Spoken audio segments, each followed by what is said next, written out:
Jack, Mm. hindi ako nakakatulog kagabi ah. Naiisip ko kasi yung utang natin kay kumpare, kung paano natin mabayaran.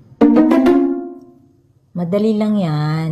Tawagan mo si kumpare, sabihin mo, hindi ka makakabayad ng utang. Para siya naman ang hindi makatulog.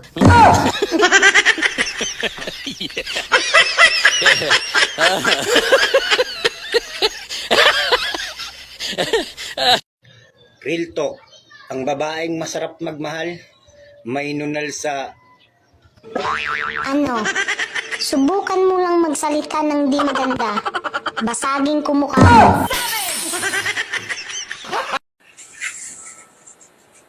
Han, may nabili na ako. Ito, Ano na naman yan? tape. Anong gawin mo dyan sa tape? Maglilipat ba tayo? May bagahe ka bang ipapadala?